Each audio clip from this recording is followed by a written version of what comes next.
N'hésitez pas à être expressif, effectivement. Enfin, voilà, c'est pas une messe, quoi. Ouais, si vous êtes venu pour une messe.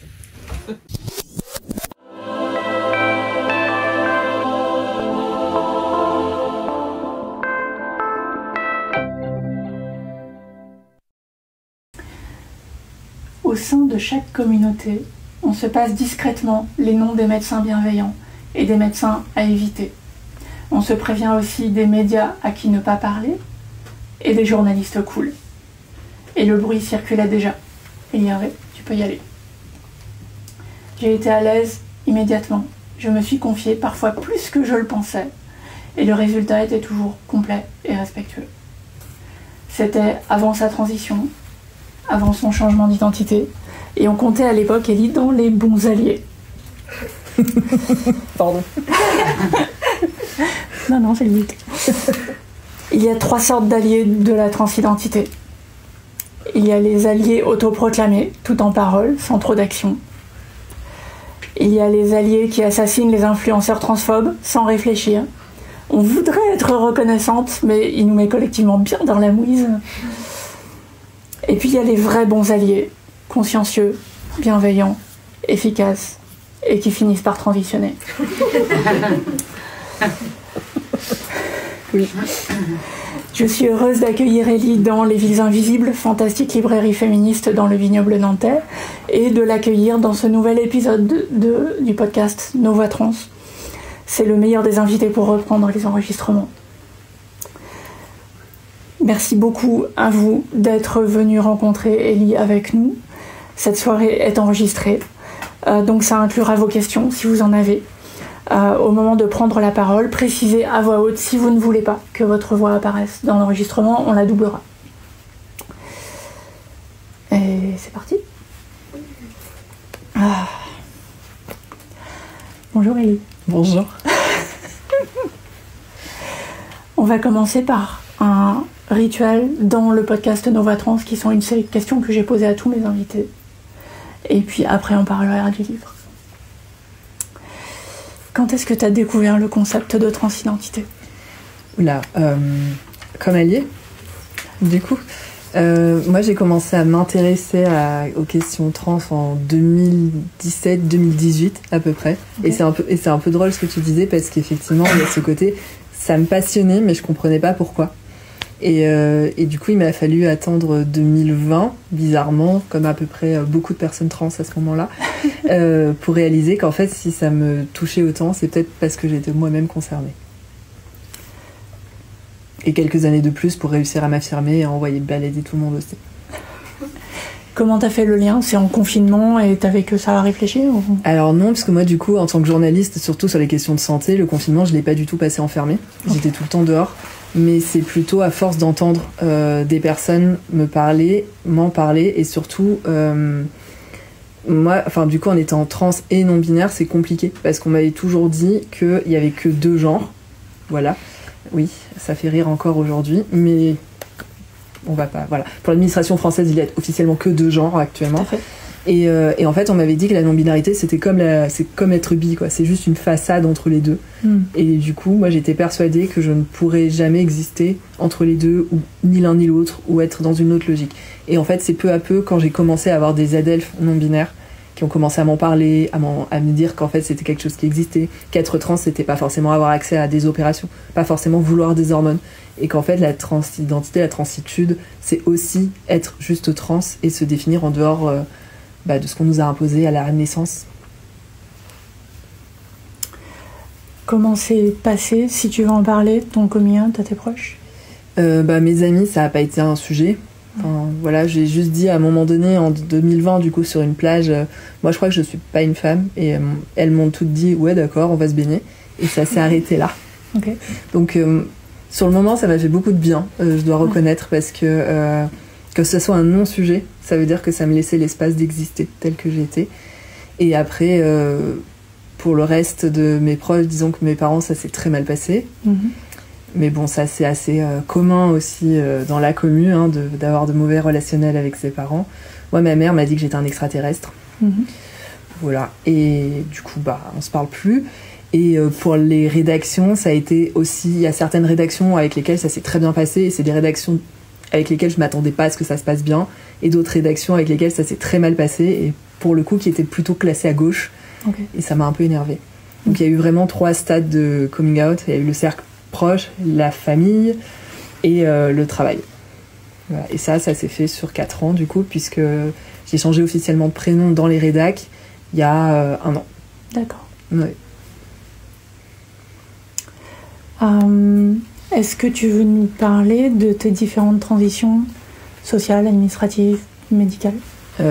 Du coup, là j'ai un peu dit. Moi j'ai fait mon changement de prénom il y a un peu plus d'1 an pendant les législatives, parce qu'en fait c'était pas important pour moi d'avoir des papiers avec mon prénom d'usage, quoi, enfin mon vrai prénom, mais juste quand il y a eu le RN qui arrivait en tête avec les législatives, on a eu une peur panique et tout le monde s'est dépêché. Ouais, et tout le monde s'est dépêché et on n'a pas fait exception. Et donc moi, dans ma famille choisie, on a passé 2 semaines à faire des attestations pour les changements de prénom. Et c'était tellement classique qu'en fait, on avait des lettres, on changeait juste le prénom, quoi. Ouais. Voilà. Donc on a à peu près tous fait nos changements de prénom en même temps, en se disant on n'aura peut-être plus accès à ce droit dans quelques mois, donc il faut y aller maintenant. Et c'est pour ça que je l'ai fait. Mais sinon, voilà. Après, ça m'a fait très plaisir de le voir. On se rend compte de l'euphorie une fois que c'est fait. Exactement. Est-ce que tu veux des enfants ? Non. Est-ce que, avec ta transition, ton orientation a changé ? Oui. Et c'est très drôle parce que moi je suis passée de Gwyn à PD. Et du coup, il y a plein de skills que j'ai perdus, notamment les skills de bricolage. Je ne sais plus du tout bricoler. Et en fait, on m'avait pas dit que quand on devenait PD, on perdait des skills de Gwyn qui sont quand même essentiels à la vie. Donc ça, c'est quand même une énorme arnaque. Mais comment on perd des skills ?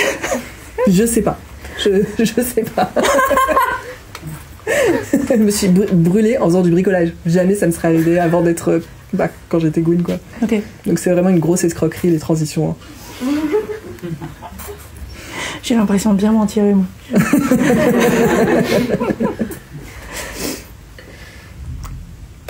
C'est quoi ta plus grande fierté personnelle ? Moi, c'est ce que ça va être très bateau ce que je veux dire, mais c'est ce que j'ai réussi à construire avec ma famille choisie. Parce qu'en fait, on est la communauté trans, je trouve, LGBT, mais surtout, queer, mais surtout trans, on est beaucoup rejeté par nos proches. Et qu'en fait, j'ai la chance d'être très très bien entourée. Et en fait, je dis que c'est de la chance, mais c'est pas de la chance parce qu'en fait, une amitié, c'est à 2 et ça se crée, ça se construit et ça prend du temps. Et moi, pour moi, c'est ma plus belle réussite, c'est ça. C'est de, quand ça va pas, d'avoir des gens que je peux appeler, quand ça va, d'avoir des gens que je peux voir aussi, et d'avoir vraiment des amis proches, pas forcément physiquement, puisque j'ai plein d'amis qui habitent pas là où j'habite moi, et d'avoir cette communauté-là ensemble où on se voit vieux et vieilles et vieilleux ensemble.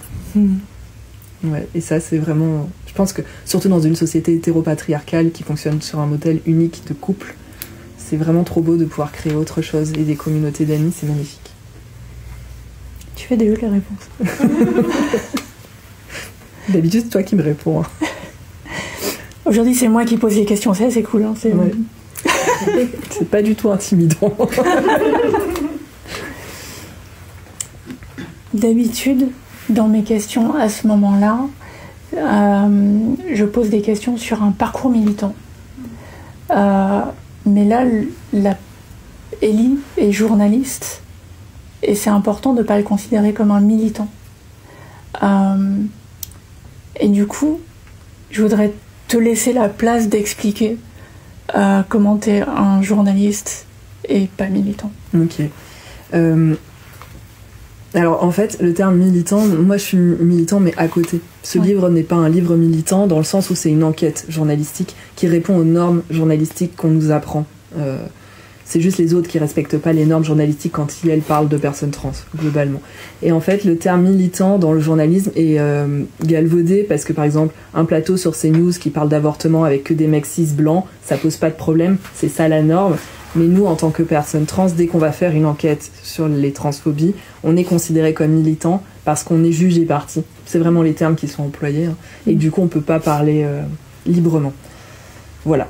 Alors que... et du coup, on parle de journalisme engagé plutôt que de journalisme militant. C'est-à-dire, c'est un journalisme qui va avoir un impact sur la société, mais qui n'a pas une volonté de lobbying politique, par exemple. C'est vraiment une différence, et c'est très important dans le journalisme, parce qu'à partir du moment où on a l'étiquette militant, on n'est plus considéré comme des journalistes. Et donc on trouve plus de contrat. Voilà. Déjà, là, avec Transphobia, c'est compliqué. Hein. Ouais. Parce que déjà, c'est un sujet qui est très peu traité dans la presse, ou mal, mais ça, on en reparlera. Mais alors, en plus, le fait que je sois trans, alors là, il y a plein de rédactions pour qui les deux, ça connecte plus, quoi. Ouais. Comment est-ce que tu distingues ton travail de journaliste engagé et ton éventuelle activité militante? Oui. Alors, moi, par exemple, mon travail de journalisme engagé, ça va être de choisir les rédactions avec lesquelles je travaille, même si ça me met plus en précarité que si j'acceptais, par exemple, de travailler avec Bolloré. Ou pas. Parce qu'en fait, je suis en train de réfléchir, mais bon, bref. Et il faut prendre l'argent là où il est, non? Oui, mais il faut prendre l'argent là où il est, mais moi, je pourrais pas travailler pour un groupe média type Le Figaro qui veut ma mort. Ouais. Enfin, c'est quand même assez... faut prendre l'argent là où il est, mais pas en mourir non plus. Enfin, ça serait assez compliqué. Donc ça, c'est un choix politique pour moi. Et moi, mon activité militante, elle va être, par exemple, d'aider des personnes, typiquement à faire des dossiers administratifs, que ce soit des personnes qui sont en situation d'exil, ou alors des personnes trans ou des personnes trans. Ça va être d'aller manifester, ça va être de soutenir certains projets, de soutenir les appels à blocage, typiquement le 10 septembre. Mais du coup, je vais pas faire de reportage sur ce qui se passe là, ce qui se passe ce jour-là. Ouais. Je différencie les deux. Ok. Est-ce que c'est une réflexion permanente ou tu arrives à faire ça sans y penser? En fait, c'est juste que quand on est journaliste et qu'on bosse sur les questions de discrimination, il y a un peu tout qui se mélange tout le temps. Et moi, j'aime bien avoir des endroits qui sont rien qu'à moi et sur lesquels la presse ne va pas s'intéresser. Et typiquement, cet été, je suis partie dans un refuge trans, et je sais que ça, j'en parlerai jamais, alors que ça rentrerait particulièrement dans mes champs d'action. Et ce sur quoi j'écris, puisque c'est un refuge au milieu de nulle part dans la campagne qui lutte pour avoir un lieu de repos pour les personnes trans qui vivent trop de violence. Et en fait, c'est trop beau ce qu'elles ont réussi à créer, mais je veux que ça reste à moi. Je veux pas que ça devienne une relation professionnelle avec des personnes... Ou attirer les regards extérieurs dessus aussi. Ça, c'est hors de question. Moi, je veux que ça reste un lieu secret. Je veux pas que les autres y viennent. Voilà. Très égoïstement. Tout à l'heure, je crois que tu faisais la distinction sur ce qui est militant ou pas, sur une question un peu de lobbying politique. Ouais. Qu'est-ce que tu réponds quand on te dit que le bouquin Transphobia, il est là pour essayer de changer quelque chose? Oui, oui, tout à fait. Et tu as tout à fait raison. Et d'ailleurs, j'ai été invitée à l'Assemblée pour en parler. On m'a laissé faire un speech de 7 minutes. Ouais, ça paraît pas, mais c'est hyper long. 7 minutes parler face à des gens qui dorment, et voilà. Du coup, j'avais pour objectif de faire bouger un peu les lignes, et je me suis dit que moi, mon rôle, c'était pas d'être dans l'émotion, c'était pas d'être dans des discours qui peuvent être militants ou en disant c'est à vous de faire quoi que ce soit. Moi, c'était de me baser sur l'enquête. C'est-à-dire qu'en fait, 96% des personnes trans ont vécu des violences dans le milieu médical. C'est un chiffre, c'est un fait. C'est à vous d'après de faire ça. Et du coup, je me suis pas basée non plus sur mon témoignage personnel, ce qu'on peut faire dans le militantisme ou dans le lobbying politique. Je me suis basée sur ce qu'il y avait dans le livre. Et je leur ai lu un passage qui est assez violent dans le livre, et qui, voilà, puisque c'est une lettre de Lila, qui est donc une jeune enfant trans qui s'est suicidée après avoir vécu des thérapies de conversion de sa mère. Et elle a écrit une lettre de suicide qui est dans le livre, et que j'ai lu à l'Assemblée. Et là, il n'y avait plus un bruit, il y a tout le monde qui a pleuré. Pour moi, ça, c'était du militantisme. Parce que à ce moment-là, j'ai réussi à attirer l'attention des députés, et que je sais qu'à partir de ce moment-là, si elles peuvent s'intéresser aux questions de transphobie, c'est pas... Enfin voilà, ça peut ouvrir une porte à des associations, à des personnalités, à tout le monde, pour essayer de lutter ensemble contre la transphobie, quoi.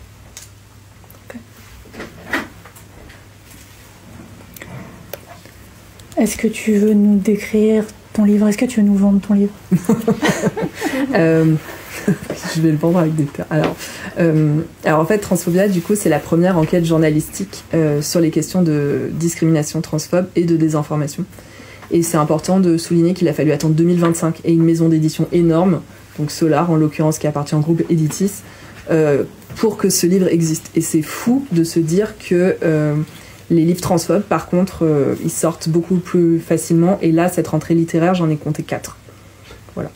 Donc, ouais, c'est pas mal. Et j'ai pas accès à toutes les sorties, donc ça fait quand même déjà beaucoup. Il y a 2 livres, le thème, c'est le Wokistan quand même. Hein. Donc, ouais, voilà.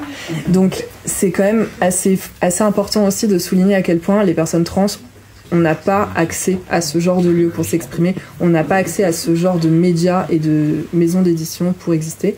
Et donc, l'idée, c'était de se dire, on approche de 2027. J'ai eu 6 mois pour l'écrire et faire l'enquête, ce livre, donc c'est très court, c'est la maison d'édition qui est venue me chercher.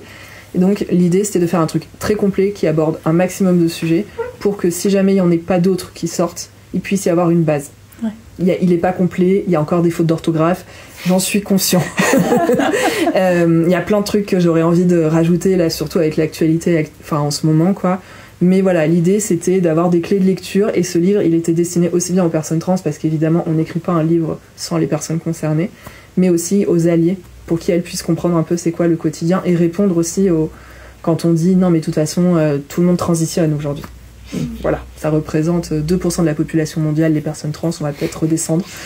Donc voilà, c'était aussi ça, c'était de pouvoir répondre au dîner de famille ou entre amis quand il y avait des propos transphobes qui sortaient et d'analyser aussi, il y a toute une partie sur le traitement média et d'analyser un peu pourquoi c'est transphobe.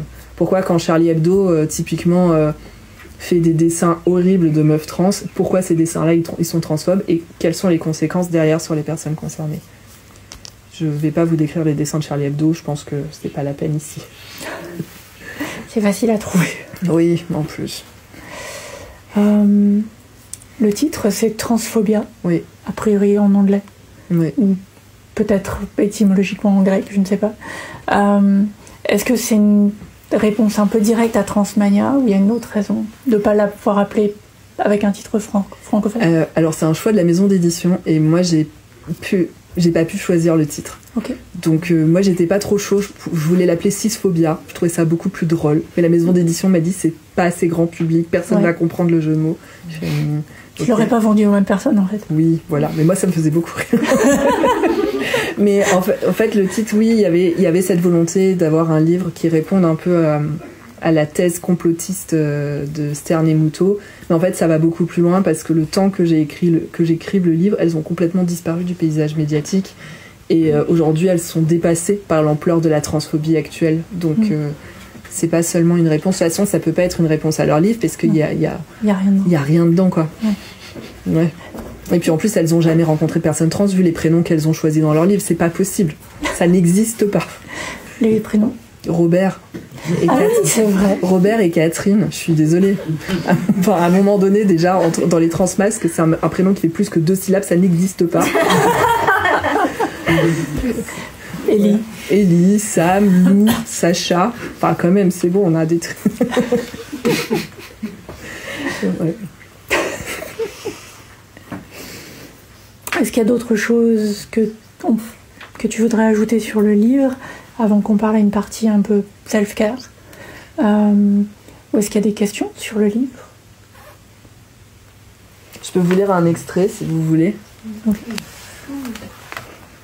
Donc il y a toute une grosse partie du livre qui aborde les questions de santé, puisqu'en fait, faut le savoir, on va peut-être en parler 2 minutes, mais jusqu'en 2016-2017, les personnes trans qui voulaient changer de genre à l'état civil étaient stérilisées de force, et c'était légal, c'est-à-dire c'est l'État c'est la sécurité sociale qui imposait ça à l'époque. Donc et la dépénalisation, je crois que c'est 2022 par l'OMS, arrête-moi si je dis une bêtise, je crois que c'est ça. Ouais.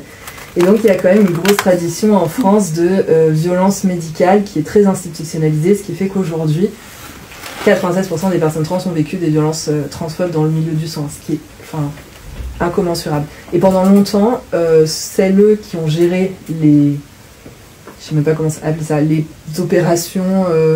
Les parcours de soins? Ouais, les soins. Oui. C'est pour ça que je voulais... Dans les termes de la Sécu. Voilà. Les parcours médicaux. Les parcours officiels médicaux. Et ben, c'était un organisme qui s'appelait la SOFECT, qui a très rapidement été rebaptisé la SOINFECT, tellement les violences étaient répétitives et à l'encontre de toutes les personnes qui allaient dans ces parcours-là. Et systématisé, ça fait partir du parcours obligatoire écrit comme un passage obligatoire. Et du coup, moi, j'ai retrouvé les archives de la SOFECT et je voulais vous lire comment on parlait des personnes trans en 2006 à la SOFECT. Donc 2006, c'était il y a 20 ans, donc ça peut paraître un peu loin, mais ces personnes-là sont restées dans la SOFECT jusqu'à ce que la SOFECT change de nom en 2022. Enfin, sauf si elles sont mortes avant, mais globalement, c'est pas des personnes qui ont été radiées ou mises de côté. Ça fait partie des fondatrices. Je pense que tu vois de qui je parle, Colette Chillan. Ouais. Colette Chillan. Elle avait écrit « Depuis quelques années, s'est développé un mouvement transgenre ou trans qui se définit comme n'ayant plus rien à voir avec les transsexuels, calmes, bien élevés et cachés, attendant poliment que des juges et des professionnels médicaux libéraux leur donnent le traitement bienveillant dont ils avaient besoin pour poursuivre leur vie dans l'ombre de la société normale. » Donc c'est une grande alliée. Et donc du coup, pendant très longtemps, en France, on a donné l'autorisation à ces personnes-là de prendre en charge des parcours de transition médicale quand même. C'est fou quoi. Cette personne-là, elle était vraiment en plus en charge des personnes trans qui voulaient avoir des enfants en fait. Même après sa retraite, elle était leur présidente d'honneur du truc. Enfin, oui, c'est ça. Et du coup, c'est notamment ce genre de personnes qui ont imposé la stérilisation forcée. Et elle continue, elle dit « Tous souffrent. Ils sont même si pathétiques qu'ils finissent par entraîner les médecins dans un affolement de la boussole du sexe et d'obtenir d'eux au finish ce qu'ils ont décidé d'obtenir. » Et ça, c'est des livres qui ont été publiés, hein. Enfin, c'est pas des propos qu'elle a tenus comme ça à la volée. Donc c'est, ce traitement-là médical, il est très important de l'avoir en tête parce qu'il n'y a pas longtemps, cet été, la HAS, la Haute Autorité de Santé, a publié des recommandations pour une meilleure prise en charge des personnes trans. Et c'est la première fois en France. Et en fait, ce document-là, il est hyper important pour toutes les personnes trans, déjà parce qu'il n'est pas genré. Donc ça veut dire qu'il concerne toutes les personnes trans en dehors du parcours binaire. Il y a marqué les personnes trans du début à la fin. Donc ça veut dire typiquement que les soins ne sont plus en fonction du genre assigné. Donc ça c'est hyper important. Et aussi il y a plein de trucs de bonnes pratiques qui sont applicables dès aujourd'hui dans n'importe quel cabinet médical. Ça c'est un vrai changement de comment ça a évolué et c'est quand même pas mal de le souligner vu le contexte actuel qui a quand même qui apporte pas beaucoup d'optimisme de voir qu'il y a eu une évolution très importante en 20 ans par rapport à ça, quoi. Je dis pas qu'il n'y a pas de discrimination, hein. Je dis juste que maintenant c'est moins toléré. Ouais. Question, est-ce qu'il n'y aurait pas un lien entre l'importance et plus ou moins le déclin du coup à l'heure actuelle, mais l'importance du mouvement psychanalytique en France et la transphobie sur les parcours de santé, notamment côté psychiatrique? Alors c'est une excellente question, parce que c'est la suite du livre. Donc bravo. Mais en fait oui, parce que la montée de la transphobie s'inscrit dans une... En fait, pour remonter à ça, c'était 2021-2022, il y a Arte qui a diffusé un film, je sais pas si vous vous souvenez, qui s'appelait Petite fille. Ouais, voilà. Je pense qu'il n'y a pas besoin d'en dire beaucoup plus. Donc pour les personnes qui ne l'auraient pas vu, qui auraient échappé, on suit une petite fille trans qu'on va suivre dans son quotidien et qui est hyper fétichisée, notamment avec un regard hyper cisgenre, hyper normatif, où elle pleure du début à la fin. Carton d'audience. Vraiment un carton d'audience. Arte n'a jamais eu un succès pareil pour un film qui parle des personnes trans. Et ce qui se passe, et en fait j'y arrive, c'est qu'en janvier, donc le film est diffusé en décembre, en janvier il y a 2 psychanalystes qui disent on va profiter de cette aubaine-là d'attendrir de voir que les Français, Françaises sont attendris par l'histoire d'une gamine pour fonder l'Observatoire de la Petite Sirène, qui est donc le principal lobby transphobe aujourd'hui en France. Et ouais. Et donc en fait pendant un an, il y a les médias qui vont donner la parole aux bébés trans, enfin aux jeunes enfants trans, vraiment que des petites filles trans, il n'y a pas de petits garçons. Et on va avoir des discours incroyables à la télé comme ça te fait quoi d'aller faire du shopping maintenant, et ta maman tu l'aimes plus, enfin vraiment des questions de journalistes très pointues et très bien réfléchies, incroyables. Et en fait ce mauvais traitement médiatique va servir la transphobie. Et peu à peu, en fait, elles vont faire du lobbying en parallèle Et elles ont commencé à publier des tribunes, que ce soit dans Marianne, l'Express ou le Figaro. Marianne en priorité. D'ailleurs, je vous invite à aller voir la une de l'Express cette semaine. Ils ont mis Mélanie en Mélanie en une en disant la femme forte de l'Europe, quoi. Ouais, voilà, l'Express. Et donc en fait, il y a tout ça qui se met en place et peu à peu, en fait, les médias vont arrêter de donner la parole aux enfants trans pour donner la parole au lobby anti-trans, donc l'Observatoire de la petite sirène et Hippomonie, donc Hippomonie qui s'adresse principalement aux parents d'enfants trans. Voilà. Et donc c'est de là qu'est née vraiment la transphobie que l'on peut voir aujourd'hui dans les médias et qui est assez présente. Donc vraiment la psychanalyse en France, c'est une bonne pratique pour faire avancer la transphobie, quoi. Ouais, c'est assez flippant. Et les médias ont vraiment eu, enfin pas tous, not all médias, mais il y a certains médias qui se sont vraiment emparés de ça pour par idéologie, donc Marianne, le Figaro, l'Express, mais il y a d'autres médias aussi, c'est parce que c'était pas un sujet pour eux. Aujourd'hui, quand on est journaliste, on nous dit que pour faire du journalisme, il faut faire des vrais sujets. Les vrais sujets, c'est typiquement des sujets qui sont à l'étranger, sur des terrains de guerre. Parler de questions de discrimination, c'est pas considéré comme un grand sujet. C'est pas considéré comme du vrai journalisme, quoi. D'ailleurs, si ça vous intéresse, regardez les prix Albert Londres, donc qui est le prix le plus connu dans le journalisme. C'est que des prix de guerre. Et c'est pas censé être un journalisme de guerre. Oui. Et donc comme c'est des sujets qui sont pas considérés comme des vrais sujets, il n'y a pas de journalistes spécialisés dans les rédactions, ou très peu. Je sais que Mediapart a une gender editor, l'AFP aussi, mais ça les a pas empêchés cette semaine de faire un truc hyper transphobe sur le colloque, soi-disant, du tueur aux États-Unis, là. Pardon ? J'ai entendu. Non. Donc ouais, aujourd'hui on est vraiment, c'est très compliqué. Et c'est tellement compliqué que les journalistes trans out, on est 3, 4 4, ouais. Voilà. Ouais. C'est un peu déprimant. Ça va ? Ouais, ça va.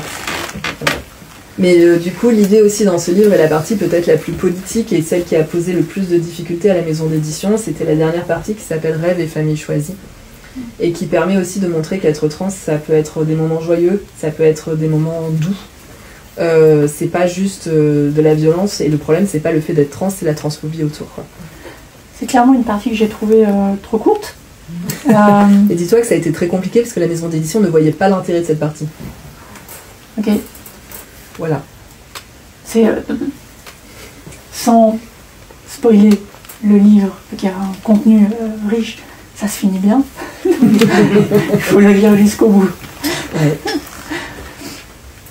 Mais après, l'idée, c'était aussi de documenter ce qu'on vit dans nos quotidiens et toutes les violences qu'on peut subir, parce que typiquement, moi, quand j'en parle avec des journalistes, il n'y a personne qui sait que la stérilisation forcée des personnes trans s'est arrêtée en 2016-2017. Et même des journalistes santé. C'est-à-dire que c'est quand même la base de notre boulot en tant que journaliste santé de se documenter sur les discriminations, et c'est pas une donnée qui est connue. Et pareil sur les chiffres des violences dans les cabinets médicaux, 96%, c'est énorme. Sur la désinformation, pareil. Et en fait, c'est des données qui sont pas connues. Et c'était aussi pour ça le début du livre, peut-être vous le lire plutôt que le décrire, et le début du livre a vraiment été écrit pour ça, c'est-à-dire pour plonger les personnes qui n'ont pas l'habitude de ce que ça veut dire qu'être trans dans le quotidien de nos vies. Du coup, ça a été écrit pour Léa Salamé aussi. pas que, hein, parce que voilà, c'est un peu ma blague. Donc quand on écrit un bouquin, on a toujours genre un lecteur en particulier en tête, et toi c'était Léa Salamé ? Non, c'était un running gag avec mes amis, parce qu'en fait, Léa Salamé est beaucoup citée dans le livre côté désinformation, notamment pour avoir organisé un débat entre Mariko et Dora Muto, donc Mariko qui est une femme trans et Dora Muto qui est une transphobe. Et l'idée, c'était de les faire débattre sur est-ce que Mariko a le droit d'exister ou pas. Et c'est vraiment un débat qui a existé sur France 2 dans l'émission qui est à l'époque. Et donc moi, j'avais très envie qu'elle lise le livre et qu'elle m'invite sur ce plateau-là pour que je puisse débattre avec elle de son existence, mais malheureusement, on n'est jamais allé jusque-là. Voilà. Donc non, c'était plutôt un running gag avec mes amis. Je n'ai pas pensé à elle du début à la fin du livre, je pense que non. Donc, ce sont de petites réflexions, des insultes, du mégenrage, des violences administratives. C'est un colis que l'on ne peut récupérer faute d'avoir les bons papiers. Un coup de fil qui se passe mal, faute d'avoir une voie normée. Ce sont des refus lors de demandes de location d'appartements, des menaces de mort, de viol, des ruptures familiales. Ce sont des histoires que tant de personnes trans vivent, des violences qui poussent à disparaître de l'espace public, du monde du travail ou même de l'espace familial. Ces actes d'effacement, ces disparitions de l'espace public ne sont pas rares dans la communauté trans, surtout dans un contexte où se vivre trans, c'est subir des violences et potentiellement en mourir. Aux États-Unis, après l'élection de Donald Trump en novembre 2024, la ligne téléphonique d'aide aux personnes LGBTQIA+, a vu ses appels augmenter de 700%. Cette ligne n'existe plus aujourd'hui parce que Donald Trump l'a fermée. En France, entre 2022 et 2023, les actes transphobes ont augmenté de 27%. Ce rapport a été publié avant les législatives de 2024 et la mise en place d'un gouvernement transphobe. Ouais. J'ai plombé l'ambiance. L'ambiance était là. Mais vu que tu parlais de self-care, je peux peut-être terminer sur une note positive sur le témoignage de Maxime Henry. Je ne sais pas si tu te souviens. Le prénom comme ça, je sais pas. Oui. Ben voilà, quand on parle de personnes trans qui ont choisi des prénoms longs, typiquement, il y a des exceptions. Donc Maxime Henry, 26 ans, trouve, lui, sa joie de vivre dans la religion chrétienne. Étudiant en théologie, il se rêve pasteur dans quelques années. Je pense que je n'aurais pas eu la force de m'affirmer comme mec trans si Dieu n'avait pas été à mes côtés. Cette force qu'il m'a donnée, c'est sa façon de me dire qu'il aime chacun de ses enfants. Au moment du thé d'or, la journée de commémoration du souvenir trans qui se tient tous les 20 novembre, Maxime Henry organise une messe dans un temple parisien. Le temps d'une messe, un dimanche matin, les personnes trans, leurs alliés, mais aussi des habitués et des personnes lambda, se réunissent pour penser les absents, mais surtout célébrer les vivants. Tous les ans, on met un drapeau trans à l'intérieur du temple et on parle des droits des personnes trans. Cela ne pose aucun problème. À titre personnel aussi, je pense que Dieu s'en fiche complètement qu'on soit queer ou hétéro.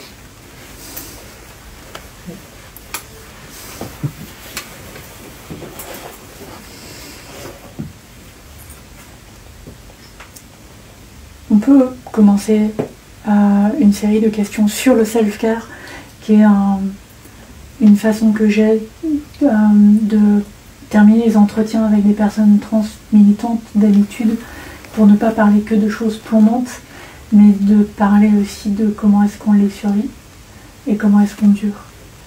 Tu as déjà parlé un peu de ta famille choisie. Comment est constitué ton réseau de soutien? Déjà, il y a mon coloc, okay, qui est un soutien incroyable. Ça fait 10 ans qu'on se connaît. Donc bien évidemment, je suis trans, c'est mon ex. Évidemment. Donc voilà, c'est quand même une personne qui est très présente dans ma vie, qui est devenue vraiment ma famille choisie. Après, il y a mes amis qui habitent pas loin, qui sont très présents aussi. Il y a des amis qui habitent plus loin, avec qui j'échange quotidiennement aussi. Et après, il y a mon chat, qui sert de psy aussi et de support émotionnel incroyable. Voilà. Et après, ça c'est pour ma vie à moi. Après, il y a aussi beaucoup la vie queer en général, c'est-à-dire les drag shows. Moi, je sais que ça m'aide beaucoup d'être dans des lieux où être trans, c'est pas un sujet. Ou alors si, mais sur scène et pour se moquer des stéréotypes de genre, et ça me fait beaucoup de bien. Et notamment, j'aime beaucoup le travail de Miroslav Toilemin, donc qui est un drag clown queer. Et qui témoigne dans le livre d'ailleurs sous son prénom civil, donc Olga Auguste Louvolson. Et elle raconte un peu son rapport à son corps et à la grossophobie dans le milieu queer. Et c'est un texte qui est très beau. Et voilà. Et en fait, c'est ça, c'est plein de rencontres aussi. C'est le fait de voir des gens, de rencontrer des personnes et de se rendre compte qu'en fait, c'est important aussi d'être ensemble et d'avoir ce genre d'espace-là quand rien ne va. Parce que être militant, c'est très bien. Avancer, c'est très bien. Mais on peut pas avancer déjà seul, c'est pas possible. Dans une société qui ne veut pas de nous, c'est pas possible. Et puis on a besoin d'être ensemble pour tout cramer, quoi.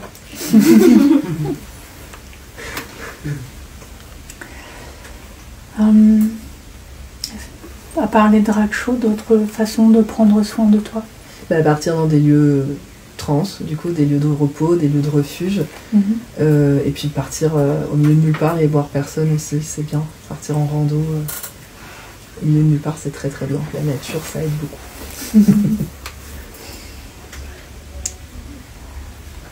J'ai écrit ce questionnaire. Enfin, vous allez voir, la question est un peu datée. Est-ce que tu t'habilles en confinement?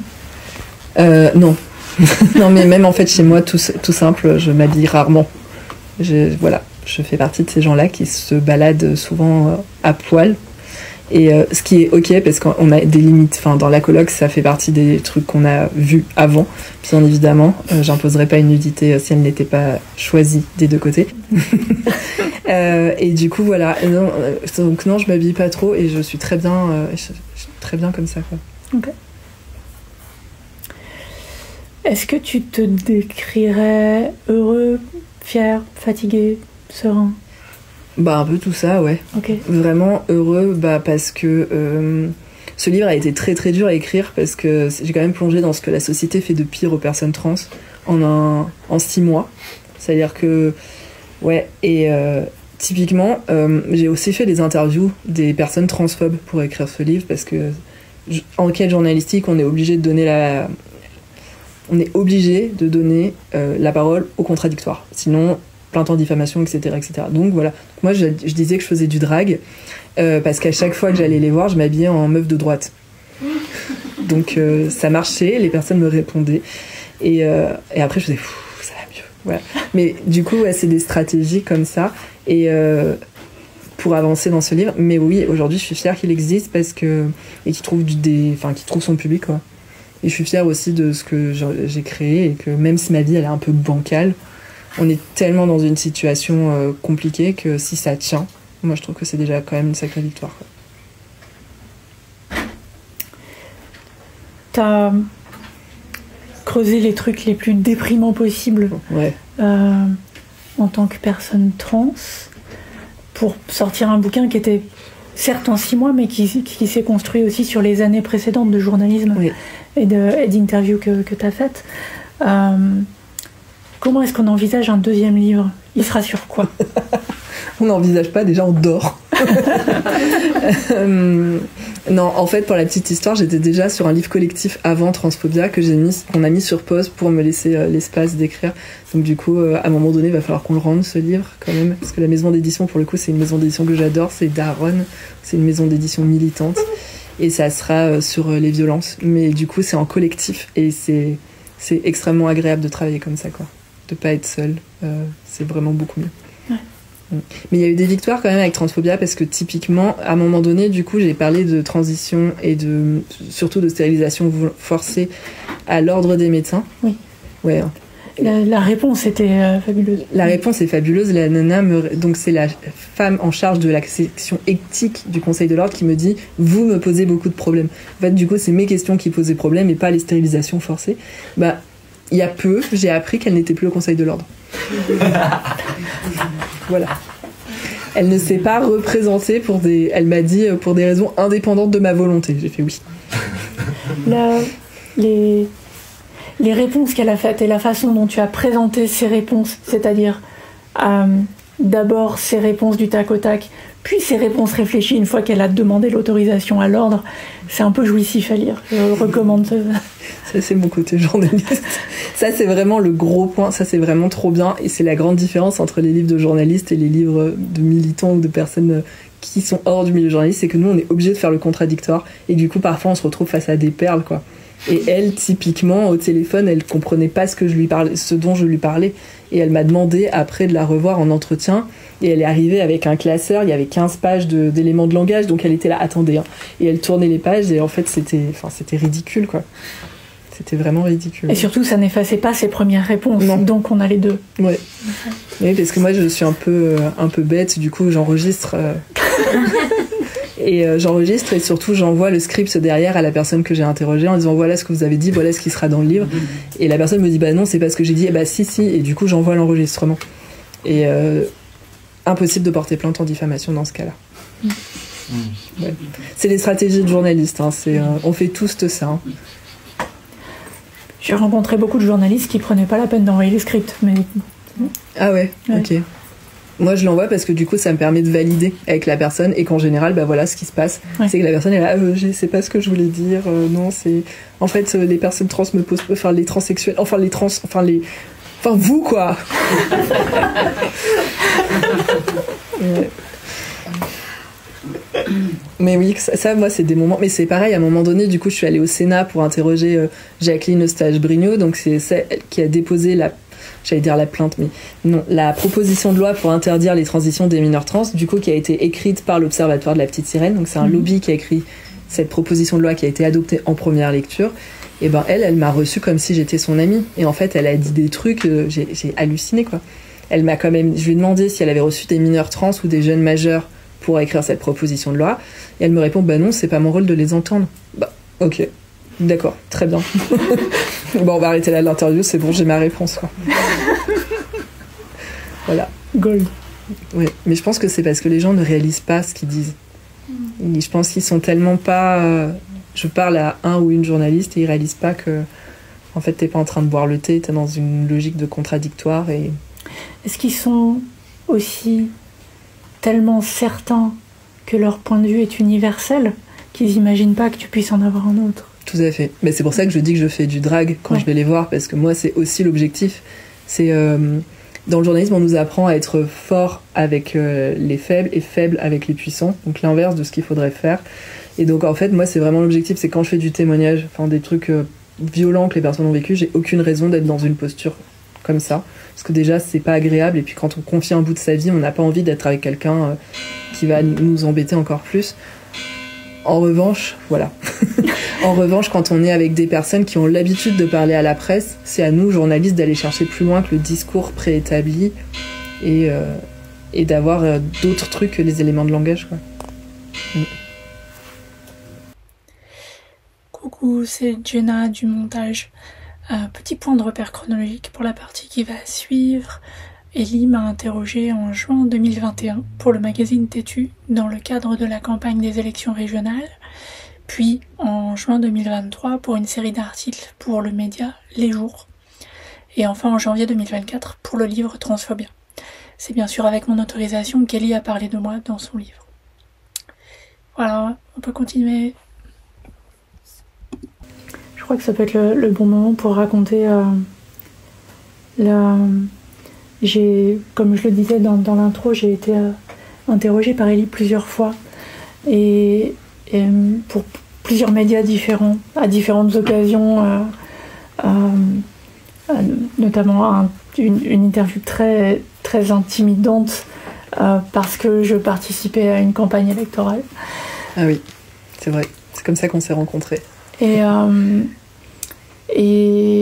l'expérience de lire un peu de ma biographie dans ce livre a été une forme de traumatisme pour moi.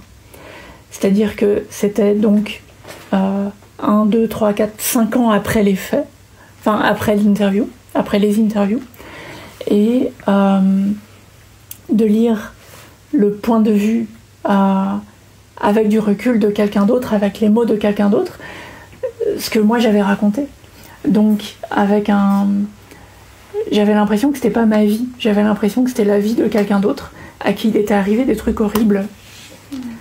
Et prendre conscience que c'était moi, mes paroles n'ont pas été déformées, c'était vraiment moi là-dedans, ça m'a remis une grande claque. Mais ça m'a bien aidé à prendre conscience qu'il y avait eu probablement plus de problèmes que ce que je pensais dans mon parcours. Donc voilà. Mais je suis désolée que ça ait été si traumatisant. Non, il faut pas. Je pense que c'est ce qui se passerait s'il y avait un suivi quand on parle à un psy. Ah ouais, d'accord. Je pense. Et là, tu vois, mon impression, j'adore mon psychologue, mais j'en vois des choses, ça revient pas beaucoup. Okay. Tu vois, et notamment pas avec une analyse 5 ans après. Okay. Donc, ouais. Ouais. Mais du coup, pour ma part aussi, c'est des témoignages qui sont pas forcément évidents à recueillir et qui du coup vont peut-être aussi réveiller quelque chose chez moi. Donc j'ai plein de stratégies derrière pour essayer de de pas être cassé en 1000 morceaux à chaque fois, quoi. C'est quoi tes stratégies? Je rentre jamais chez moi directement après. Je vais marcher, genre pendant 1 heure ou faire un hammam. Okay. Le hammam, ça marche très bien sur moi parce que j'ai l'impression de me laver des trucs violents que j'ai pu entendre. C'est très méta, mais pour moi, ça fonctionne. Et après, j'en parle pas. Mais je sais que comme c'est une personne qui m'a confié son histoire, mes proches n'ont pas à savoir ce que cette personne m'a dit. Donc il y a vraiment cette logique de j'en parle pas à mes proches. Mais par contre, moi, je suis suivie par une psy spécialiste de psy. Enfin, j'ai ma psy à moi. Et la psy journaliste, donc, qui, elle, est chargée de supervision. Donc, elle est capable de... On parle que du journalisme et de comment ça se passe dans ma vie, quels sont les impacts et comment je peux comment je peux ne pas me faire mal aussi à récolter des témoignages, quoi. C'est la première fois que j'entends parler de cette position-là, que d'habitude, on entend plutôt pour les psys qui doivent avoir aussi un psy pour pouvoir décharger ce qu'ils reçoivent. Ouais. Et c'est super intéressant. Ouais, mais ça fait partie. Enfin, dans le journalisme, on nous dit beaucoup en fait, il faut être fort pour être journaliste, et on nous montre vraiment cette image du journalisme de guerre qui est jamais abîmé par ce qu'il entend. Je pense qu'il n'y a pas besoin d'inclusif là. Ouais. Et en fait, on se rend compte que c'est complètement faux et qu'il y a il y a des sujets sur lesquels je peux plus aller aujourd'hui parce que j'ai été traumatisée et que j'ai pas été accompagnée. Donc oui, il y a, si. Est-ce que tu veux évoquer le journalisme de guerre? Parce que c'est quelque chose que, en quelque sorte, tu as essayé. Non. Je suis pas journaliste de guerre. Non. C'est certainement un abus de langage. Mais tu es allé dans des zones qu'on considère pas exactement confortables. Oui, d'accord. Oui, je suis partie en Ukraine, c'est vrai. Mais c'était pas pour aller compter je suis pas partie dans les tranchées avec les gens qui se battent. Moi, je suis partie dans les refuges queer. En Ukraine, c'était vachement mieux. Et j'ai appris à me battre. C'était vraiment trop cool. Non, mais vraiment. En plus, c'est vraiment... En fait, par hasard, sur le bord d'une autoroute, incroyable. On était coincés à un checkpoint. Et là, en fait, on s'ennuyait et on s'est dit, on va faire un sujet avec la photographe avec laquelle j'étais. On va faire un sujet sur les gens qui restent des heures coincés. En plus, c'était hyper dangereux parce qu'il faisait chaud. On était sur une autoroute, donc on s'arrête pas en général sur une autoroute. Et là, il faisait très très chaud. Il devait faire 50 ou 60 degrés sur l'autoroute parce que le soleil tapait. Les voitures étaient à l'arrêt. Il y avait des enfants par terre, du coup, qui avaient les jambes brûlées. Et donc, on a commencé à parler avec les gens. Et dans ces voitures-là, on est tombé sur Leni, qui dirige la Pride de Kiev. Voilà, complètement par hasard. Et du coup, on est parti avec elle parler de non-binarité et de transitude en Ukraine. Et c'était incroyable. Vraiment. Mais du coup, je suis pas du tout partie sur les zones de conflit. Il y a eu des alertes là où j'étais, mais c'est normal puisque c'est un pays en guerre. Mais voilà, j'étais très safe là où j'étais. Et le sujet sur lequel j'étais partie à la base, c'était pour la déferlante. Et c'était, en fait, au moment de la guerre, il y a beaucoup de familles qui ont abandonné leurs enfants. Ça arrive régulièrement. Et là, il y avait quand même une grosse majorité d'enfants queer qui ont été abandonnés par leurs proches, qui partaient, qui fuyaient en Pologne et qui laissaient leurs enfants queer coincés en Ukraine dans un pays en guerre. Et donc, je suis partie à la rencontre de ces jeunes, ados et majeurs, qui se retrouvaient dans la rue en Ukraine avec leurs affaires, parfois un chat, et qui ne savaient pas quoi faire. Et donc je les ai suivis jusqu'à un refuge en Pologne dans une zone anti-LGBT, puisque la Pologne avait mis en place des zones anti-LGBT à ce moment-là, tenues par des lesbiennes. Donc vraiment bravo les lesbiennes, quoi. Et du coup, elle recueillait les personnes qui arrivaient à passer la frontière dans ce refuge-là. Parce qu'il faut savoir qu'en Ukraine, les gens n'avaient pas le droit de quitter le pays si vous étiez en âge de combattre. Donc en âge de combattre, c'est 18-50 ans, je crois, que pour les mecs. Et donc, comme le changement d'état civil pour les meufs trans n'est pas autorisé, les meufs trans n'arrivaient pas à partir. Et les mecs gays, en fait, quand ils allaient se battre, ils se faisaient tuer par les militaires. Donc il y a aussi un refuge qui a ouvert à Kiev. Et donc, avec Leni, on est allé voir pour... côté ukrainien, comment ça se passe, quoi, pour les personnes queer qui étaient coincées en Ukraine. Parce que globalement, celles qui arrivaient à partir, c'était principalement des personnes... des mecs trans et des lesbiennes, quoi. Bon, cette section self-care a complètement dérapé. Je suis pas d'accord parce que vraiment, Leni, moi, ça a été une personne qui a beaucoup compté dans mon cheminement personnel parce qu'en fait, je pense qu'il y a aussi une volonté de m'affirmer après comme personne trans qui a été beaucoup plus forte quand je suis rentrée d'Ukraine. Parce qu'en fait, moi, j'étais partie pour parler de guerre pour parler à quel point les violences étaient horribles et ce reportage-là, mais il y avait quand même cette notion de il faut faire des directs sur des terrains où c'est un peu moche derrière parce que sinon t'es pas en guerre. Ouais. Et en fait, Lenny m'a montré à quel point c'était aussi une question, même en période de guerre, d'être queer, et que la non-binarité c'était un sujet parce que parce qu'il y avait vraiment cette volonté de détruire aussi les personnes queer par la Russie, parce qu'il y avait vraiment cette guerre de civilisation, mais aussi par l'Ukraine, qui ne reconnaissait pas du tout les personnes queer, et les prides se faisaient vraiment... il y a eu quelques prides avant, ça a été toujours très problématique, beaucoup de violence, pas de protection policière, etc., etc. Et donc en fait, le fait de ne plus avoir du tout de protection et le fait que tout soit tourné vers la survie, toutes les discriminations explosent. Et je pense que Yael m'a vraiment poussée à m'affirmer parce qu'on était quand même dans un pays en guerre, et Yael m'a dit je vais apprendre le français juste pour le pronom Yael parce que nous on n'en a pas en ukrainien et le zei anglais ne me plaît pas du tout. J'ai fait ok. Voilà, donc c'est quand même c'est quand même pas rien en termes de self-care, quoi. Ouais, merci d'avoir recadré. Oui.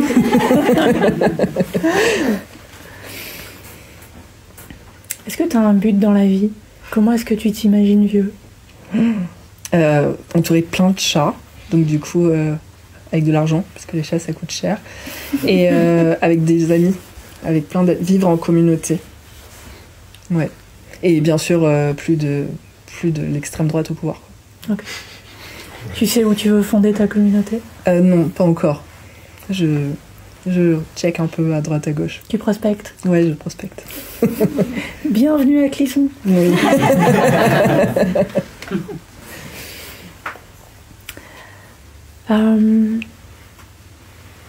Est-ce que tu as des conseils à donner? Oui, moi j'en ai un. Principalement, c'est que être trans, ça peut faire très peur. Parce que quand on voit toutes les violences, et c'est vrai que les actualités sont très anxiogènes, mais c'est aussi se permettre d'être soi-même. C'est aussi arrêter de se cacher, et c'est aussi embrasser beaucoup de choses beaucoup plus joyeuses, et réussir à s'accepter, c'est quand même le plus beau cadeau qu'on puisse se faire soi-même. Et pour les alliés, c'est aussi très important de se rendre compte que c'est pas un choix et que c'est pas un phénomène de mode, et que c'est vraiment, en fait, on est tellement victime de rejet qu'être un allié d'une personne trans, c'est pas compliqué, quoi. Il suffit juste de l'accepter et globalement vous allez être un allié en or, et c'est vraiment pas grand chose. La barre est au sol. Ouais. Vraiment. Donc du coup c'est pas compliqué d'être trans, c'est pas compliqué d'être allié. C'est juste qu'à un moment donné, faut accepter qu'on a toujours été là, peut-être pas avec ces termes-là, mais les personnes trans les personnes qui sortaient des normes de genre du moins ont toujours été là et continueront d'exister. C'est juste que ça va être plus difficile avec un gouvernement d'extrême droite, quoi. Est-ce qu'il y a des choses que tu aurais aimé voir ou savoir plus tôt dans ta vie? Oui, clairement. La non-binarité, moi j'aurais bien aimé savoir que ça existait quand j'étais ado, quoi. Ouais. Et que c'est ok, à l'époque je me disais lesbienne, c'était ok aussi. Moi j'ai pas grandi dans une famille où c'était très bien vu. Et du coup, quand ma première meuf, j'avais 14 ans, ça n'a pas été extrêmement bien reçu non plus. Donc c'est vrai que j'aurais aimé que ce soit plus fluide. Et mais pour ça, je pense qu'on n'y était pas encore, quoi. L'avantage d'aujourd'hui, c'est que j'ai l'impression qu'on en parle plus et que du coup, c'est plus simple de comprendre ces concepts-là. Après, de les accepter et de les embrasser, c'est autre chose. Mais de les comprendre et de savoir qu'ils existent... Moi, je fais beaucoup d'interventions dans les écoles. J'en faisais avant que Macron coupe les budgets. Et je sais que moi, j'utilise beaucoup le pronom Yael, surtout dans les établissements scolaires, pour que ça rentre. Et en fait, les élèves l'utilisent très facilement et ils disent « Bah oui, il n'y a pas de souci. Comme ça, nous, on est inclus. » Les filles disent ça et les garçons disent « Oui, comme ça, nous, on a notre île rien que pour nous. » Ok. Très bien. Et du coup, ça marche. Et il n'y a pas de... Moi, il y a une fois dans une classe où je suis intervenue avec une amie à moi qui est une meuf trans aussi. Et du coup, on est arrivé, on a dit nos pronoms vite fait et ça s'est arrêté là. Les gamins, il y a eu aucun problème, aucun mégenral quand même. On parle de 8-10 ans, donc c'est pas non plus les âges les plus simples en général. Et dans la cour, elle s'est fait mégenrer. Et il y a un élève de ma classe qui l'a repris en disant mais non, tu vois pas que c'est une licorne, tu peux pas dire il. Et là, bon, d'accord, ça marche. Voilà. C'est avec une association que tu fais les interventions c'est avec des associations de journalistes, ouais. D'accord. Ouais. La JLBT La JL, la JL, la ouais, JL. aussi. La JL, l'association des journalistes LGBT, mais aussi Tupive, que j'ai cofondée, du coup. Et une autre qui s'appelle La Chance. Ma prochaine question était qu'est-ce que tu veux mettre en avant des projets? Où est-ce qu'on te trouve? Est-ce que tu veux parler de ces projets-là? Enfin, de ces assos-là? Non, pas spécialement, parce que du coup, c'est plus trop... Macron a vraiment coupé tous les budgets pour les interventions dans les établissements scolaires, en prison également, parce que je faisais des interventions en prison, donc tout ça a été supprimé. Et là, pour l'instant, je reviens tranquillement, parce que moi, j'ai du coup pris des vacances, et donc je reviens de vacances là... Donc faut me suivre sur Insta pour avoir la suite, parce que je sais pas où je vais, globalement. Tu veux donner le nom de ton compte? C'est Ellie Hervé. Tout simplement. D'accord. Est-ce que vous avez des questions?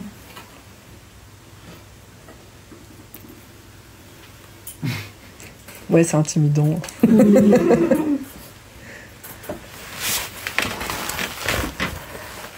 Parce que moi, je suis arrivée au bout. Donc, je comptais sur vous. Non, toujours pas. Ok. Eh ben, on va conclure. Ok. J'espère que vous avez aimé cet épisode de Nos Voix Trans et que ça vous donnera envie de vous plonger dans nos archives.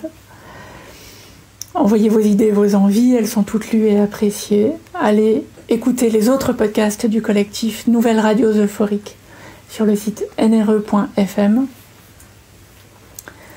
Si vous pensez être seul au monde, que tout le monde s'en fout, ou que personne ne comprend,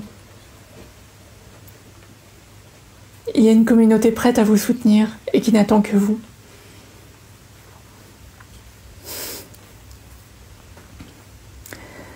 N'ayez pas peur d'appeler à l'aide. Merci. Merci à toi.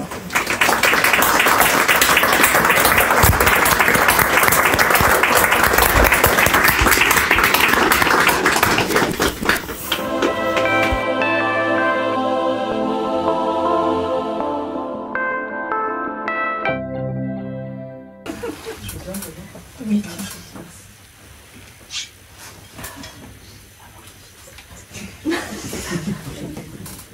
Il y a des filles visiblement là-bas. Il y a des filles qui tournent. Il y a le livre d'Elie qui est disponible ici, vendu par la librairie. Peut-être Elie sera disponible pour oui, signer bien pour sûr. vous. Et voilà. Je suis là. Ah.